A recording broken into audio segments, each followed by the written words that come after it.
सगळ्यात प्रथम तर सगळ्यांना जय शिवराय, जय ज्योतिबा आणि जय भीम सगळ्यांना आणि जय संविधान. काय बोलावं मला काही समजत नाहीये, पण आज संविधान दिवस आहे हे सगळ्यांना माहिती आहे. कुठल्या पण महापुरुषाने कुठल्या विशिष्ट जातीसाठी काम नाही केले आणि त्याच्यामध्ये स्त्रियांसाठी ज्यांनी काम केले ते माझ्यासाठी पुनर्जन्म देणारं व्यक्तिमत्व आहे. मग ते महात्मा फुले तर आहेच, ज्यांनी शिक्षण दिलं. त्यानंतर रघुनाथ कर्वे ज्यांनी संतती नियम देऊन स्त्रियांचं आयुष्य सुकर केलं. आणि तिसरे म्हणजे जे कायमच ज्यांना पिढ्यानपिढ्या त्यांचं ऋण फिटणार नाही असे डॉक्टर बाबासाहेब आंबेडकर, ज्यांनी हिंदू कोड बिल, म्हणजे आज मला शोकांतिका आहे की मी जेव्हा जय भीमचा नारा लावला तेव्हा मला पोलीस स्टेशनला घेऊन येणारी जी महिला होती तिला पण म्हटलं, बाई आज तुझी वर्दी घालून मला घेऊन चाली ना पोलीस स्टेशनला, हे पण त्या बाबासाहेबांची कृपा आहे बरं तुझ्यावर. मला हसायला आलं, मी अजूनही आनंदी आहे, मला काही वाईट वाटत नाहीये. माझी नोकरी, माझं प्रमोशन मला काहीच कळत नाही, कारण माझ्या बाबासाहेबांनी हिंदू कोड बिलाचा जो राजीनामा दिला होता तो माझ्यासारख्या महिलांसाठी दिला होता. त्यांना माहिती होतं का भविष्यात माधवी जाधव जन्माला येणार आहे नाशिकमध्ये आणि ती माझ्या अस्तित्वासाठी लढणार आहे, नव्हतं माहिती. पण आमचं अस्तित्व निर्माण व्हावं, आज ज्या बसल्या आहेत ना तिकडे मंत्रिमंडळात डोक्यावर पदर घेऊन निवडणुक्या पुरत्या, त्या पण बाबासाहेबांच्या जीवावर बसल्या आहेत. नाही तर विशिष्ट जातीने तेच काम करायचं असं लिहून ठेवलं होतं. चूल आणि मूल याच्या पलीकडे ह्यांच्या संविधानानुसार कुठला वाव स्त्रीला नव्हता. आणि ज्या संविधानाने आज मला ही ताकद दिली आहे त्या बाबाला जेव्हा हे संपवायला जात आहे तेव्हा त्यांची ही लेख तेवढ्याच निडरतेने उभी राहिली आणि ह्याचा मला खूप अभिमान आहे.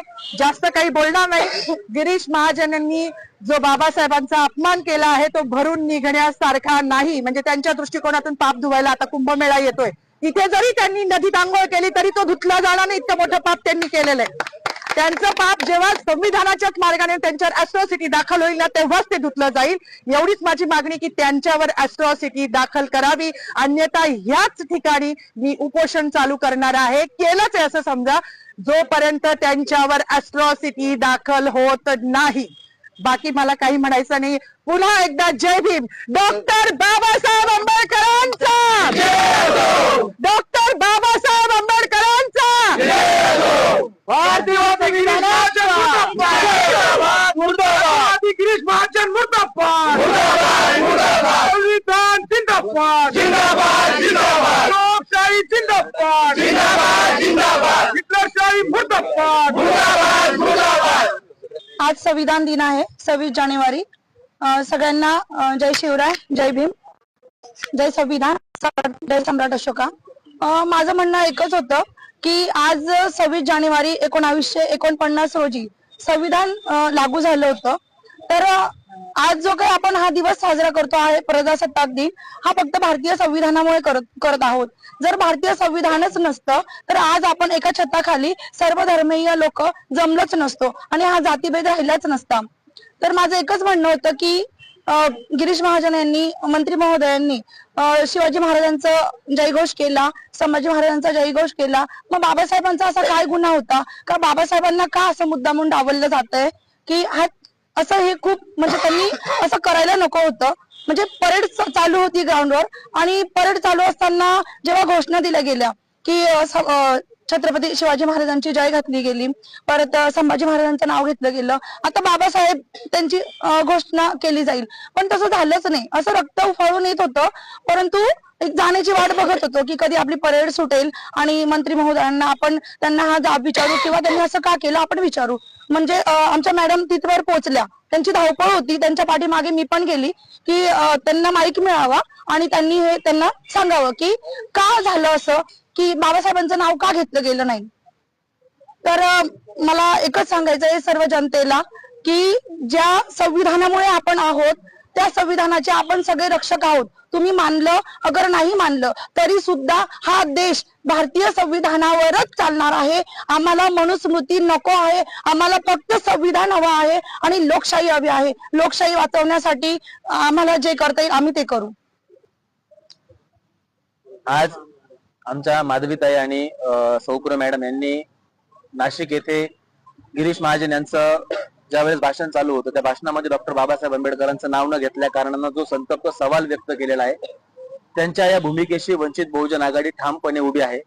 सुरुवातीपासूनच आम्ही त्यांना सांगितलं होतं की तुमची जी काही भूमिका असेल, तुमच्या अभिव्यक्ती स्वातंत्र्याचं हनन होणार नाही, तुमच्या अभिव्यक्ती स्वातंत्र्याला संरक्षण दिलं जाईल आणि तुमच्या पाठीमागे वंचित बहुजन आघाडी ठामपणे उभी राहील. या संपूर्ण घटनेमध्ये आतापर्यंत सरकारवाडा पोलीस स्टेशनला त्यांना बसवण्यात आलं होतं. का बसवण्यात आलं होतं, कुठल्या ऍक्ट खाली बसवण्यात आलं होतं, त्याचा संदर्भ काय आहे, त्यांच्या अंगावरती वर्दी आहे, त्या सुद्धा या देशाच्या, या महाराष्ट्राच्या कर्मचारी आहेत, सरकारच्या कर्मचारी आहेत. आणि कर्मचाऱ्यांसोबत असं वागणं, याचं नेमकं फलित काय आहे, याचा विचार काय आहे, हे सुद्धा आम्ही या प्रशासनाला विचारतोय. आणि मंत्री गिरीश महाजन यांनी डॉक्टर बाबासाहेब आंबेडकरांचं नाव न घेता जी RSS ची मानसिकता, भारतीय जनता पार्टीची मानसिकता उघड मांडलेली आहे, या मानसिकतेच्या विरोधात हा देश आहे. हा देश डॉक्टर बाबासाहेब आंबेडकरांच्या संविधानानं चालतो. तुम्ही EVM मॅनेज करून सत्ता हस्तगत करू शकता, परंतु लोकांची मनं हस्तगत करू शकत नाही. आणि हा रोष तुम्हाला रस्त्यावरती, हा रोष तुम्हाला आंदोलनात, हा रोष तुम्हाला तुमच्या भाषणांच्या वेळी असाच दिसला जाईल. आणि गिरीश महाजन यांना ओपन चॅलेंज आहे, तुम्ही नाशिकचे पालकमंत्री नाही आहात, तुम्ही त्या आविर्भावामध्ये राहू नका. तुम्ही कुंभमेळा मंत्री आहात, तुम्ही बिनमुलाय मेहमान आहात. तुम्ही नाशिकमध्ये वृक्षतोड केली, नाशिककरांनी सहन करायचा प्रयत्न केला. तुम्ही नाशिकचे हाल जळगाव सारखे करायचे प्रयत्न केले, नाशिककरांनी सहन करायचा प्रयत्न केला.